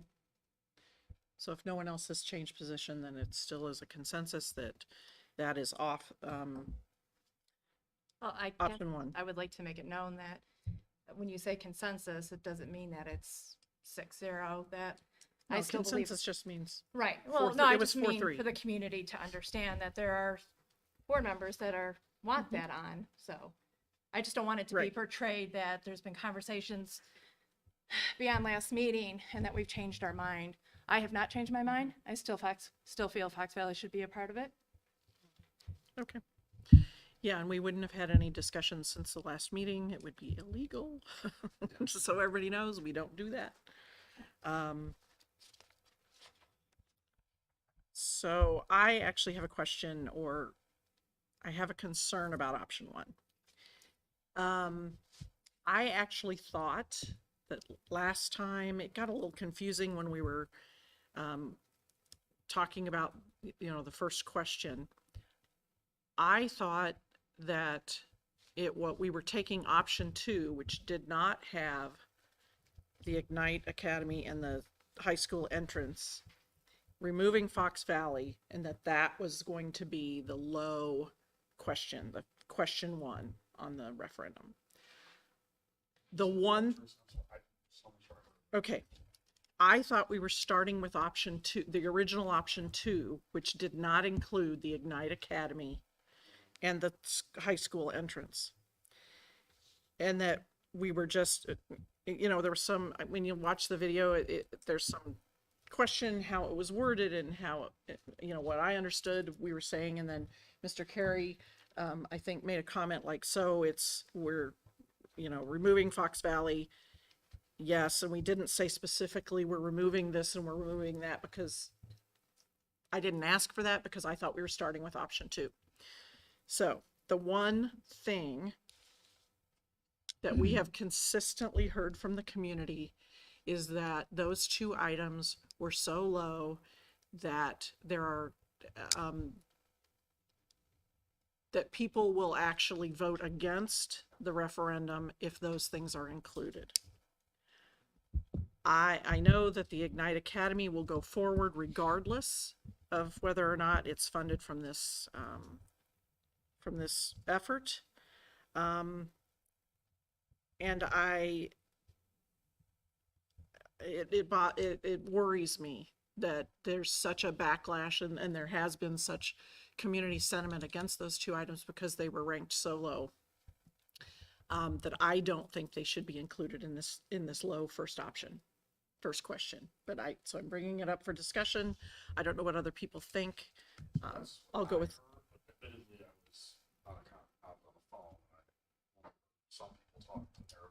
Which is what you heard. I heard what you're saying right now. The started with 2. And new school and high school entrance. Shouldn't. Not Okay. at a low, it's at a low level. Mm-hmm. So there would be this $60 million one would be even less by about $7 million. Be 53.5. Right. Did a quick ratio calculator just to estimate. Doesn't seem like it's a huge difference when you go to estimating the property tax increase then. That's $7 million, but it's still $7 million. So there was not an intentional reason why the administration put this back on. It was a pure oversight of, we tried to follow the conversation. And it was all over the place. Exactly. And so on behalf of Dr. Layden and myself, we do apologize that if the board's intent was not to have them, that they can easily, you know, be in the motion, taken away, should this option become an option. Okay, and I apologize for not making it more clear that we're starting with option 2, so we're all. But it was not intentional. Right. I understand. Okay. So, so now though, we would need some kind of consensus to remove them from the option. So when. Can I make a comment? Yes. So I would agree. I didn't necessarily have that exact direction that that's where they needed to start. I do agree that the community has been very vocal about the Ignite Academy. I have not heard anything about the entrance, especially after the last meeting where we got a better understanding about what the entrance was. Okay. And I don't know that we do need to take that off. I think sometimes people have lumped it in saying items 9 and 10, which was the entrance and the Ignite Academy. So just so I'm clear, number 9, which is the new entrance, that includes redoing the bathrooms as you come in the front of the. Is that a correct statement? He's not. There he is. You also said it was offices and some student services and stuff. I'm putting words in. I have a question for you, sir. So item 9, the new entrance for the high school. It's my understanding that includes renovating the bathrooms that are right there by the main office and the main gym as you come into the school. I don't have that whole document in front of me.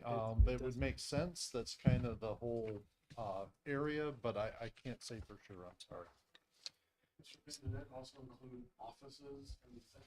It does. Correct, like student services offices, psychologists, social workers. So student support is part of that. Correct.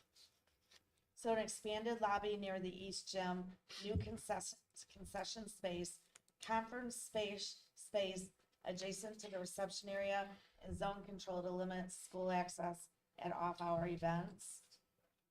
So that area Which is would the be, safety feature, right? The zone control during off-hour events to not have access to the building, to the rest of the building.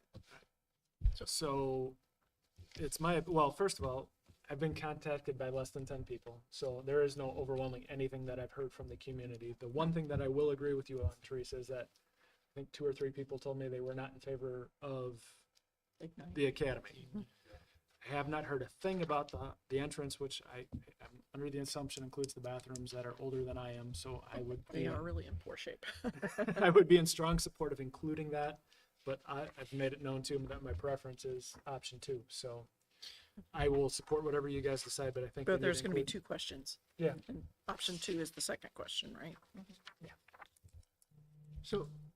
So I'll just offer my 2 cents. So I agree with the Ignite, based on the feedback we've gotten, the Ignite Personal Learning Academy. I tend to agree with President Witt's earlier statement regarding these 2 items being the ranked lowest in the survey. However, I almost feel like it was, I'm not here to criticize, but to label that as high school entrance was almost deceiving, because last meeting we learned that it's not just to me, a high school entrance is a purely aesthetic thing. Let's make it pretty so it looks nice. This sounds like it entails needs and security, which is huge. So I'm almost curious as to whether or not, you know, how did the public see it? And I know we got the boards, I went to the meetings, we got the boards and they saw it, but when you're looking at it and you're saying, okay, new high school entrance, it's like, well, I don't know, I don't need a fancy, you know, doorway, or, you know, whatever, aesthetics. So I think it's important to consider that. Yeah, I thought it was the entrance off the road the first time I looked at the header, so. I thought it was what you thought. I thought it was like a beautified entrance, maybe with a little better traffic flow or something. Right. But Last week, or last meeting, you did explain it, I was, but, the point of what the public knows, and what the public is going to vote, they know that. Is that gonna be a part of the description of the Vice vote President question? does. Is it, all right, so on page 2 of the document that you gave us, J5, there's 2 questions listed, question 1 and question 2. Are those the actual ones that will end up on the ballot? Yes, as of right now. So if we read through option 1, The board will have to vote once we have all the details worked out. I'll send it back to Chapman and Cutler, and the board will need to vote on the actual ballot question. But these are the draft questions based on what I was able to provide with last meeting's information. If that makes sense. so the way I read question number 1, it doesn't really give you any specifics as to what you're Yeah, what you you're want to buying. keep it a little bit more general, so that if you run although it into- does say renovating learning environments and improving the school entrance. Right, but I guess my point that I was trying to make, it doesn't say specifically new high school entrance or new campus reorganization. It's a more general question. So I lost my point somewhere in there. Okay. This question could cover that. Yeah, And we'll have more say on how it's worded later. Okay. So I think what we need to do now is we need to, first of all, take consensus on whether or not Ignite Academy is on or off the first question. So how many people want it off first question? Because I think I heard more of that. Thumbs up for off. Thumbs up for removing Ignite Academy from option 1. 1, 2, 3, 4. Okay. Not doctor. Mrs. Junk. My thumb is up. Your thumb is up. Okay, so that makes it a unanimous. That's unanimous that the Ignite Academy comes off. What about the high school entrance? I would like it on there. I agree. Okay. I agree. I think it's better to have it on there. It's not a significant change. It's small compared to everything else. Okay, so you're leave it on. I'll leave it on. Yeah. Leave it on. Leave it on. Okay, I can leave it on. Mrs. Junk. Leave it on. Okay. The new total with option 1, without the academy, but with the entrance, is 57.5.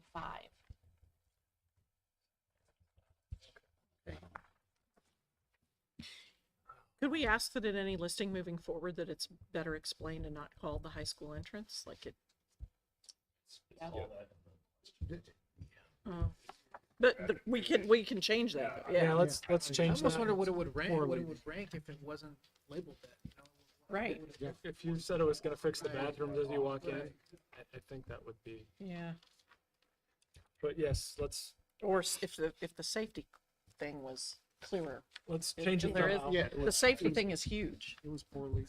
So. Well, and I will say I pulled like E.O. Sullivan's original description of it from meetings ago, and literally it says advantage, new signature entrance for high school with a foyer and secure vestibule, providing a welcoming feeling with Kaneland's unique identity. That was the description what we we were were given, given at our meetings. So at those committees, so what you shared with us is completely different than, a different feel than what was presented to us. And if there's conference space there that would be used for like in student services, I don't know, for like IEPs or, all kinds of things, that's important, and those bathrooms are Need renovating. That was one of Gail's pets. She always wanted those Yes, bathrooms fixed. she Yeah. did. Yep.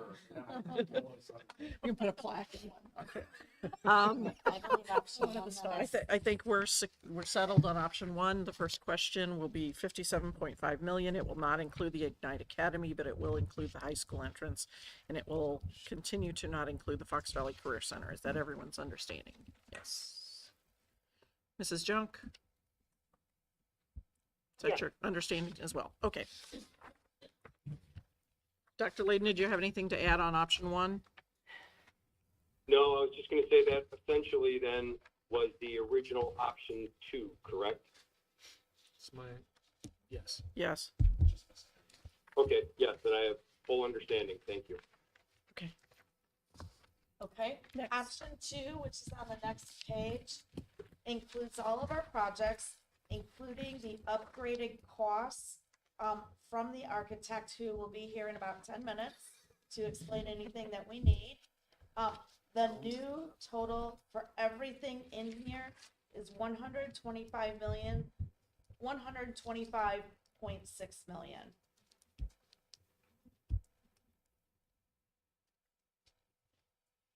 This wasn't my question, but I guess my question to those who were supportive of the 2-question option, was it your intent to have the Ignite Academy on there? Or do you think that there's a backlash that it also shouldn't be on that one, or leave it because you're trying to put the whole kitchen sink in there? Well, since I was the one I'm one of the ones that supported this option, I'm in favor of leaving it in there as it's one of the needs that the administration and the committees told us that they had. Mm-hmm. I agree. That was it. Now we're looking at this list based off of not just the community, but it was also administration and staff and what their needs were. Excuse me. Yeah, I tend to feel that if we're gonna ask for this large amount, let's ask for the total master facilities plan as it was presented initially. Okay. And I'm gonna abstain from that consensus because this isn't a question that I'm not in favor of the second question. So, and I made that pretty clear last time. So, Mrs. Junk, do you have a comment on the second question, including Ignite or not? Nope, I just still very, very, very, very strongly disagree with having a second question. Okay. Did you get to express your, I was not Dr. in favor of the Lawler? second question, but Okay.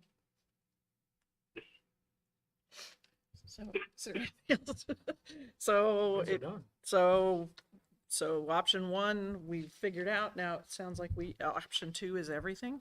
It does, and I would like clarification. Was it a 4-3 vote for the second question to be added? My understanding? Yes. Okay. Yes. 4 to add it, 3 against? Yes. Okay, very good. Thank you for clarifying that. Mm-hmm. All right, so then the rest of the information is just information you would ask for. To reiterate how much the potential property taxes would be, they were based on the original amounts. The 74.1 was about $349 per year. The 122.3 is about $583 per year, and that's based on an average $280,000 home value. So if your home is worth more, the tax increase would be more. If it's worth less, it would be less, and the dollar amounts are slightly different. Can I get a clarification? When you say an average $280,000 home value, do you mean the market value or the assessed value, which is normally a third? Market. Okay. We need to make that We can clear. do that. Understood. And anyone who is planning to serve on a committee, that needs to be very clear. Yeah. And so then the architect described his financial updates, and I put them in here for the board to review. The infrastructure and mechanicals just keep going up about 15%. The modern learning environments, the escalation factor was included because of the HVAC equipment by about 8%. Fox Valley about 10%. And then the new field house, he does have some information in there about, making it a little bit less.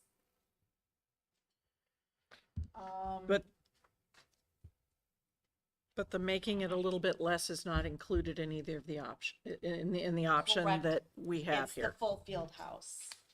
At Wait, this I'm time, sorry.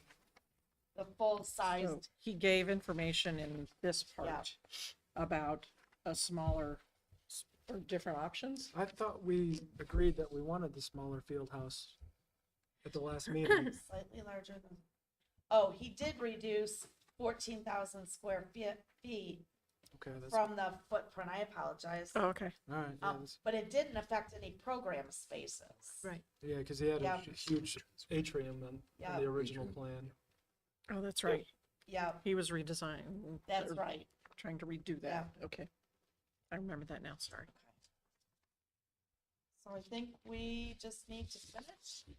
And then if you look at the recommendation, you'll need to make a couple changes, but ideally, you would direct us to work with bond counsel to finalize either a question or questions to bring back, for approval at a future meeting. Okay. And you can use something like as discussed at this meeting or as amended, whatever words you want to use to describe, Okay. the questions so that it comes back correctly. Okay, so the recommendation on here only mentions option 1, Correct. but you need 2. Okay, Don't you need 2 that's what, votes? Is that what you're telling me? you can combine it in one. Oh, we can? Yeah, you can combine it in one. We did not put that on here because of the recommendation from E.O. Sullivan. So this is like the administrative recommendation. Oh, okay. Yeah, You only want option 1, you're not. Actually, so the recommendation from the administration, we should make this clear, is for a 1-question referendum. right. And Based on, on option 1, the smaller Mhm. amount. Yep, and that's based on E.O. Sullivan's report. Right. That doesn't change anything for anyone, correct? Okay. So, now I feel bad that Mr. Critta is on his way here, and then he's gonna get here and we're gonna say, sorry, we're done. He'll be okay. But he'll be okay with it? He'll Okay. be okay. And maybe this is a question for him. I don't know how relevant it is, but I feel Or like we can take a recess and see if he gets here in the next 5 minutes and, well, maybe someone can answer Okay. it here. If not, he may have to answer it. But I feel like we're looking at a moving target here, right? Because we've already seen an increase in cost, primarily for the HVAC equipment. Let's say we isolate this amount, we go out, it passes. That we're still a ways out before we're actually purchasing the equipment, or do they lock in the price at that point? Or so how do we account for that? I mean, So as we get closer, we will bid each of the projects once all the design work is done.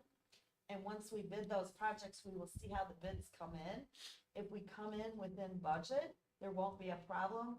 If we come in over budget, then we'll have to look at the designs and see where we can tweak in order to make adjustments to come in to the budget, in order to meet the bonding authority. I'd imagine that's typically how it happens. We just don't see price increases at this rate normally. That's what I would say, yeah. And he said he was guessing prices 18 months from now, so Oh, okay. he was hoping, he's giving us a worst case. I mean, prices could technically go down depending on what happens with inflation and whatnot, so it's a guess, Yeah. his best educated guess. Does that help? That does. That's Yeah. that's exactly what I was wondering. Yeah. okay. So can you just clarify, this motion is, so it says just option 1, but it means both questions, or? No, I'm gonna reword it when I Okay. put it out there. It only says option 1 because that's what they Right. want us to do. Okay. Yeah. Okay. I do just want to reiterate that it is not easy to go to the community and ask for money, especially this kind of money, this amount of money. We realize that it is, it's a time of high inflation and things are slim and people, some people are hurting financially at this time. And it isn't easy, but we have needs at the school district. And we just, can't ignore our responsibility to get those things taken care of. And so, I say it all the time. It's a sacred thing to ask taxpayers for more money for things. And, I want to thank the board for the civil discussion and the ideas and everything that's come out. And, you know, I hope we can move forward, you know, from here, and that we get a lot of people to run these questions for us and the committees for us. So I don't know if other board members have anything to say. Just that I really hope, I know how vital option one is, so my hope is that at least option one can pass. We as a board and folks around the community can help continue to educate people that these are things that we need in option one. And so not passing either ask is going to be a big problem for us. And to understand and clarify again, it's that committee who runs with this, that it's not both, it's either or. So if like they both happen to be passed, we're not looking at what would be 190 million. And there's some of that misunderstanding too, that people are thinking we're being, I forget what the word was, but that we're asking for 190 and we're not. We're literally asking, like Dr. One Lawler isn't just said. included in two. Yeah.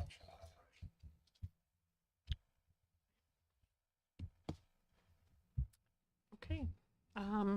So Mrs. Junk, did you need to make a comment? Uh-oh. You're cutting out a little bit. Oh, there you go. No, it's just me sputtering, not being able to find the words to say I think we're making this very difficult for the community by adding in a second question. And I think in the end, we're going to end up without passing anything. I would love to see them in two votes so that I'm not on record for voting for two questions. Okay.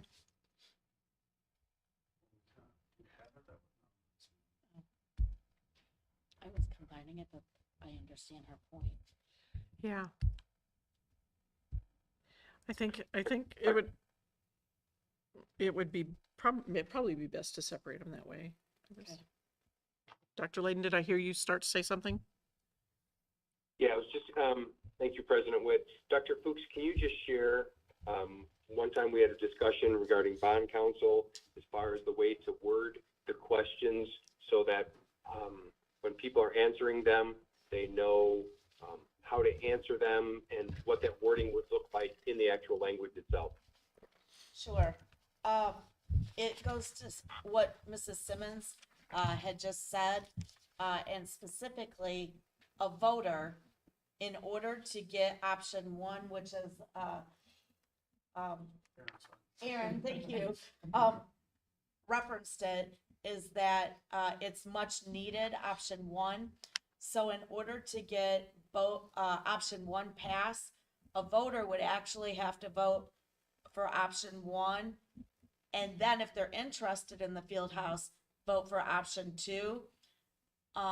But if they vote no for option one and only vote for option two, it's possible that option one wouldn't pass if there wasn't enough support for the field house.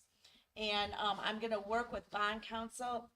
The two sample questions are here, and you can clearly see that question two includes everything in question one, but I want to see if there's a way to make it a hair more clear that this is the total, including the information from question one. Hello. Goodbye. No,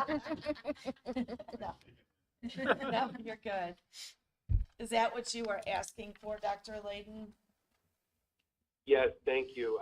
I appreciate that. I just know that conversation to make sure that the way it's worded and the way it's included, it is very clear, and that'll also be important in the informational sessions prior to the vote in April. Yes. So I think then what you could do is use this statement, but I would include that the new number of 57.5, that might be one motion. The second motion would be just slightly different. I can Yep. I can do it on the fly. And what's the option 2 though was 125.6, right? Yep. There you go. Okay. I also want to make it clear that the district employees, district officials can't work on the referendum, can't advocate for a yes vote during the time when they're on the clock. Board members can work on it, but they can't use any district resources, or including, you can't put pressure on people within the school district to do certain things.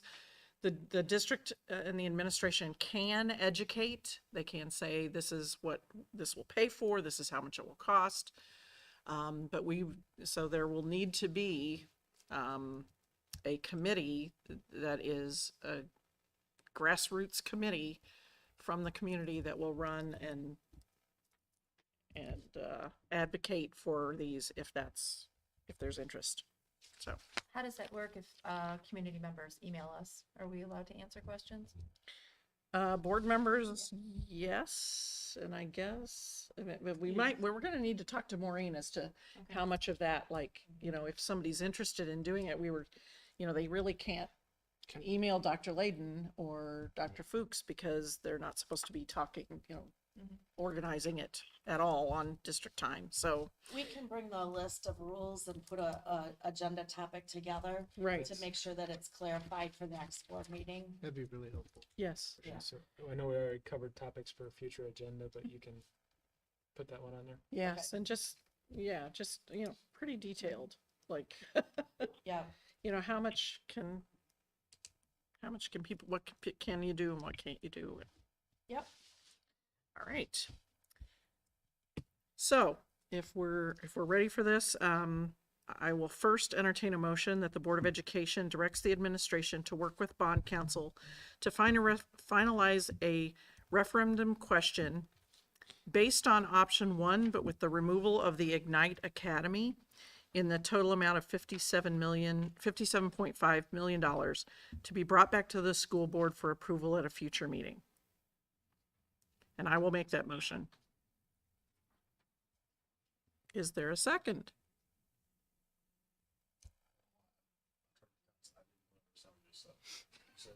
Okay, basically I asked for option 1. Okay, so this is the first referendum question. This is the motion. Yes. That the board, so the first one is that the Board of Education directs the administration to work with bond counsel to finalize a referendum question based on option 1, but without the Ignite Academy being included, in the amount of $57.5 million to be brought back to the board for approval at a future meeting. And I made that motion. Okay. All right, and a roll call. Mr. Gonzalez. So to clarify, we're asking for just the one question, correct? Just option 1. Yeah, we're separating the questions. So if you wanted 2 questions, you should vote yes for both. Okay, I would think. that's okay. I don't mean to tell you how to vote. I'm not trying to tell anyone how to vote. No, I was confused because if it's yes for both, then it's I and then I didn't know if this was just only this question. No, so okay, this is the first part of the 2 question. Thank you. Aye for me. Mr. Carey. Aye. Dr. Lawler. Aye. Mr. Mankivsky. Aye. Mrs. Simmons. Aye. Mrs. Witt. Aye. Mrs. Junk. Aye. 7-0. Okay, motion carries 7-0. Now the second part is that the Board of Education directs the administration to work with bond counsel to finalize a second referendum question based on option 2 as presented to bring back to the board for approval at a future meeting. At $125.6 million. So moved. Second. And a roll call, please. Mr. Carey. Aye. Dr. Lawler. No. Mr. Mankivsky. No. Mrs. Simmons. Aye. Mrs. Witt. No. Mrs. Junk. No. Did we miss somebody? Mr. Gonzalez? Aye. Oh. Okay, so, the motion fails 4-3. So this means we're left with one referendum question in the amount of $57.5 million. Based on option 1 without the Ignite Academy. Bob, if you were gonna change your vote from last time, I really wish you would have mentioned it ahead of time. The numbers were not finalized earlier, Ryan. And quite frankly, it's my vote. Absolutely it Whatever is. way I choose to Absolutely vote it is. is my entirely my way. You never expressed what the total cost was gonna be. Yes, we did. No, you didn't. No, All right, so not, you're right. I should've- not at this level. Not at this level. Okay, so we have previously gone through the superintendent and board report. We've gone through all the rest of new business. We've gone through the superintendent and board report. We've gone through topics for future agendas. We are now at public comment, and is there? I'm so sorry. What? The topics for future agenda. We had talked about discussing the Fox Valley structure, like how the payment works. Yes. And I don't know, I mentioned that last week on the phone, but I don't know if we have headway on that, do we know? Okay, Dr. Layden, do you have it on your list of topics for future agendas to discuss the structure of the Fox Valley Career Center funding? Yes, I do. We are going to bring that back. It wasn't clear to me that it was prior to taking action or a vote, but yes, I have it listed as a topic to bring back for greater understanding. I don't think it needed to be before. I just want to make sure it's still out there. Yes, it is. Thank you. Okay. So now, do we have a sign-in sheet? No one signed up? This is the old one, just from the beginning. So there's no one signed up for public comment. The rules are the same as before. Are there any public comments? Yes. Oh, yes. The same rules apply, 3 minutes or less. Well, this is pretty off the cuff, as you can imagine. I'm disappointed in what just happened, that reopening the discussion about Ignite was permitted and rediscussing the Career Center was not. The Career Center proposal was only in the 120 million, which just got kiboshed by a vote that, I don't know the dynamics of your board, but, at least one member feels was not up front. The Ignite was the 10th ranked project, and that's what reopened the discussion. The Career Center is the 4th ranked project, and there was just no opportunity to rediscuss. So it's going to be really hard for me to vote in April for a $70 million project that doesn't include the Career Center. And I don't know how I would have voted for the 120 million, but I'm really disappointed. Thank you. Thank you for your comments. Are there other public comments? Okay, hearing none, we'll move on. We do not have a closed session tonight, so after the vote to adjourn, the recording of tonight's meeting is concluded. And so it is, I will entertain a motion to adjourn at 9:12. So moved. I'll second it. All those in favor? Aye. Opposed? Aye. We stand adjourned.